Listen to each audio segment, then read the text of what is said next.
Assalamualaikum warahmatullahi wabarakatuh. Waalaikumsalam warahmatullahi wabarakatuh. Hari ini kami akan menjelaskan atau mempresentasikan mengenai pendekatan kognitivisme. Saya akan menjelaskan mengenai teori belajar atau konsep dasar belajar menurut Vygotsky. Jadi intinya pada teori ini adalah menekankan pada adanya interaksi sosial dan lingkungan. Jadi adanya interaksi antara individu dengan lingkungan yang terdekat dia. Kemudian juga ada dua elemen penting atau elemen dasar dari teori ini. Yang pertama ada secara biologi. Jadi di dalam tubuh mereka, di dalam diri mereka itu sudah mempunyai pengetahuan dari bawaannya atau secara naluriah. Kemudian yang kedua ada proses psikososial. Itu berkaitan dengan lingkungan. Jadi ada dua elemen dasar di dalam proses belajar Vygotsky. Bagaimana cara proses masuknya? Nah, cara prosesnya itu anak mendapatkan rangsangan dari luar atau lingkungan dan mempergunakan anggota fisiknya seperti alat indera dan syaraf otak. Alat indera itu jadi berfungsi sebagai menangkap atau mengamati sebuah rangsangan itu. Dan fungsinya syaraf otak untuk apa? Yaitu untuk mengolah informasi yang mereka terima. Nah, jadi itu ya, ada prosesnya dan juga ada dua elemen dasar. Kemudian juga ada konsep dasar lagi, maksudnya ada filosofi lainnya yaitu istilah scaffolding ya. Di mana scaffolding ini adalah proses memberikan suatu dukungan maupun motivasi kepada siswa yang belum mampu memecahkan suatu permasalahan dengan bantuan guru. Lanjut lagi, ada ZPD atau zona proximal development.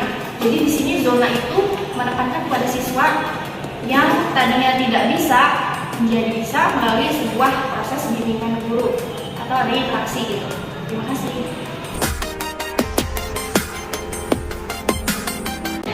Untuk penerapannya pada proses pembelajaran di kelas dari segi teori Vygotsky ini, yang pertama dari segi kerjasama atau kolaborasi antara siswa dengan siswa atau teman sebaya, kemudian juga guru dengan siswa. Nah, jadi mereka itu saling berkolaborasi dan kerjasama untuk mendapatkan suatu informasi baru, memecahkan masalah secara kolaboratif dan saling membagi informasi satu dengan informasi lainnya. Kemudian juga adanya daya kemandirian. Jadi siswa itu mandiri dalam mengambil suatu pengetahuan baru. Jadi di mana dia bisa mengonstruksikan pemikiran awalnya menjadi pemikiran yang lebih baru, jadi lebih mandiri. Tapi terlepas dari tidak terlepas dari bimbingan guru. Menjelaskan teori belajar menurut pandangan kognitivisme menurut Jean Piaget. Nah, pada pandangan kognitivisme, pengetahuan tumbuh dari dan berkembang melalui pengalaman. Nah, menurut pandangan Jean Piaget sendiri, manusia memiliki struktur pengetahuan dalam otaknya. Dalam pembelajarannya, pengalaman yang sama akan dimaknai berbeda-beda oleh masing-masing individu. Pada saat siswa belajar teori Piaget, telah terjadi dua proses dalam dirinya. Yang pertama ada proses organisasi informasi. Nah, di sini siswa menghubungkan informasi yang diterimanya dengan struktur pengetahuan yang sudah disimpan atau sudah ada sebelumnya di dalam otak. Jadi pengetahuan baru dihubungkan dengan pengetahuan yang ada sebelumnya.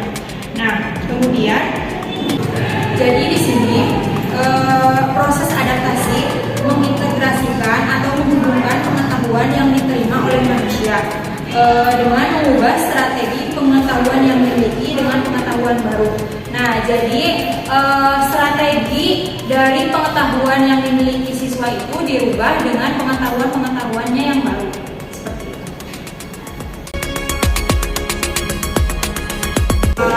Untuk penerapannya dalam pembelajaran, guru menggunakan data mentah, sumber utama dan materi-materi interaktif. Proses pembelajaran yang menerapkan pendekatan konstruktivisme melibatkan para siswa dalam mengamati dan menganalisis fenomena alam dalam dunia nyata. Guru kemudian membantu siswa untuk menghasilkan abstraksi atau pemikiran-pemikiran tentang fenomena-fenomena alam tersebut secara bersama-sama. Di sini saya akan menjelaskan tentang model konstruktivisme. Yang pertama ada model cooperative learning, adalah model pembelajaran yang memberikan tugas kepada siswa dalam sebuah kelompok yang hasilnya akan dipresentasikan kepada kelompok lain di dalam kelas. Langkah-langkah pembelajarannya yaitu yang pertama menyampaikan tujuan dan motivasi kepada siswa.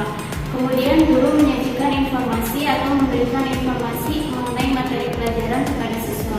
Kemudian guru mengorganisasikan siswa ke dalam kelompok belajar. Kemudian membimbing kelompok belajar serta memberikan evaluasi dan apresiasi. Yang kedua adalah inquiry learning, adalah kegiatan pembelajaran di mana siswa didorong untuk belajar melalui keterlibatan aktif mereka sendiri dengan konsep dan prinsip guru untuk mendorong siswa memiliki pengalaman dan melakukan percobaan yang memungkinkan siswa untuk menemukan hasil belajar itu oleh diri mereka sendiri. Langkah-langkah yang pertamanya yaitu mengamati, menanya, terus mencoba, menolak, dan mengkomunikasikan. Yang terakhir ada model jigsaw, yaitu teknik pembelajaran kooperatif di mana siswa mengambil tanggung jawab lebih besar dalam proses pembelajaran dibandingkan dengan dirinya. Langkah-langkahnya yaitu guru mempersiapkan materi, lalu menjelaskan materi, kemudian dibuatkan kelompok yang terdiri dari siswa yang heterogen, terus membaca isi materi, lalu berdiskusi kelompok, presentasi, dan mengumpulkan laporan. Terima kasih. Baik, di sini saya akan menjawab studi kasus yang poin A. Kami merangkum ada 3 poin yang dapat meningkatkan motivasi para siswa. Yang pertama, di kasus yang A, kita mendiskusikan menjadi 3 poin. Yang pertama, observasi penyebab. Yang kedua, menggali informasi mengenai tujuan jangka panjang. Jadi, siswa diarahkan untuk memiliki cita-cita ataupun tujuan jangka panjang. Beberapa tahun kemudian, beliau atau siswa tersebut akan menjadi apa. Hal ini bertujuan untuk meningkatkan motivasi siswa dan memiliki kemampuan yang lebih tinggi dan memiliki keinginan yang lebih tinggi untuk menjadi orang yang sukses. Yang ketiga adalah mengapresiasi setiap proses. Di sini diartikan sebagai apresiasi tidak hanya diberikan untuk hasil, tapi setiap proses atau setiap perkembangan yang terjadi pada siswa itu perlu diapresiasi. Untuk kasus yang kedua, kami menyimpulkan ada 3 juga. Yang pertama, kita harus melakukan pendekatan agar timbul rasa percaya diri atau trust gitu, adanya percaya kepada satu orang. Yang kedua, ajarkan siswa untuk menerima kekurangan. Jadi setiap manusia itu tidak hanya memiliki kelebihan, tapi juga memiliki kekurangan seperti itu.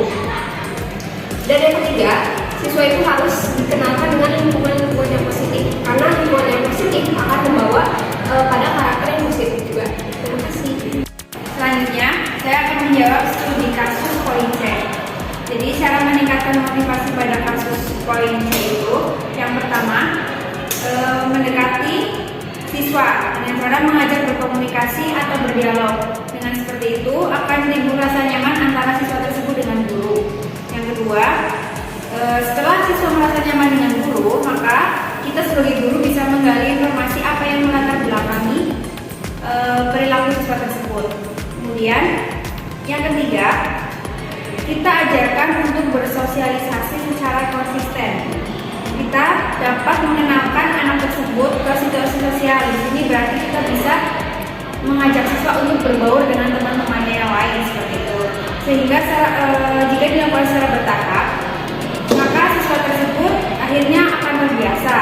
Kemudian yang keempat, kita mengapresiasi apa yang dilakukan oleh siswa tersebut.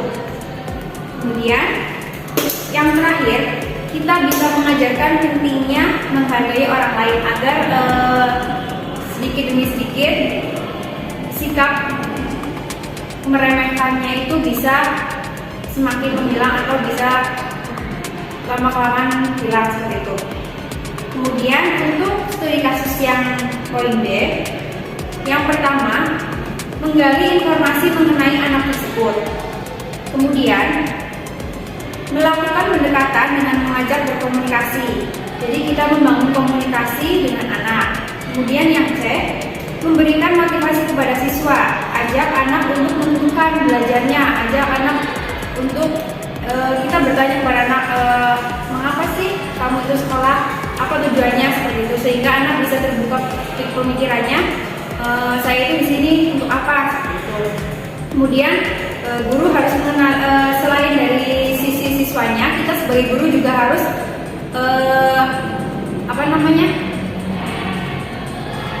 membuka diri, atau dalam artian kita harus apa sih yang kurang dari kita sebagai guru seperti itu. Jadi guru harus mengenali siswanya, guru harus tahu gaya belajar anak tersebut seperti apa. Kemudian yang kedua, guru harus bisa membuat suasana belajar yang menyenangkan. Kemudian membimbing anak tersebut dalam belajar. Dan yang terakhir, karena anak tersebut sudah tidak dalam artian di sini tinggal bersama bimbingnya, jadi kita juga harus bisa menjalin komunikasi dengan bimbingnya agar antara pihak sekolah dan bimbingnya sebagai orang tuanya itu bisa mempunyai tujuan yang selaras, yaitu kita bisa memotivasi anak tersebut untuk bisa terus semangat di sekolah. Terima kasih. Sekian pemaparan diskusi kami kali ini. Barangkali dari rekan-rekan ada yang ingin ditanyakan, dipersilakan. Perkenalkan, saya Rema Eviani, saya dari kelompok 3, izin bertanya. Pertanyaannya adalah, jelaskan apa saja peran guru dan siswa pada teori belajar konstruktivisme. Terima kasih. Baik, terima kasih atas pertanyaannya. Izinkan saya untuk menjawab. Peran guru yang pertama itu adalah sebagai expert learner. Artinya, guru itu diharapkan memiliki pemahaman lebih tentang materi pembelajaran tersebut. Yang kedua, sebagai manajer. Guru itu sebagai manajer. Artinya, guru berkewajiban memonitor hasil belajar para siswa dan masalah yang dihadapi siswa dan memonitor disiplin kelas. Yang ketiga, sebagai expert teacher. Artinya, guru memberikan keputusan mengenal isi, menyeleksi proses kognitif untuk mengaktifkan pengetahuan awal dan pengelompokan siswa. Peran guru yang keempat itu adalah sebagai mediator. Artinya, guru memandu, menengahi antar siswa, membantu para siswa mengkonstruksi dan mengembangkan penalaran siswa dan menjelaskan bagaimana mengaitkan gagasan-gagasan para siswa tersebut. Itu untuk peran guru. Peran siswa, dalam pelajaran ini siswa berperan ganda, yaitu sebagai siswa dan juga sebagai guru. Siswa dapat dikatakan sebagai guru karena siswa diajar bagaimana siswa dapat berdiri di depan dan bagaimana siswa bisa berbagi pengetahuan kepada siswa yang lain. Dan teori belajar konstruktivisme ini bisa mengembangkan keaktifan siswa dalam mengkonstruk pengetahuan sendiri, sehingga dengan pengetahuan yang dimilikinya, peserta didik bisa lebih memaknai pembelajaran karena dihubungkan dengan konsepsi awal yang dimiliki siswa dan pengalaman yang siswa peroleh dari lingkungan kehidupan sehari-hari. Mungkin itu yang bisa dapat saya jelaskan. Apakah sudah cukup jelas? Sudah cukup jelas. Oke, terima kasih atas pertanyaan.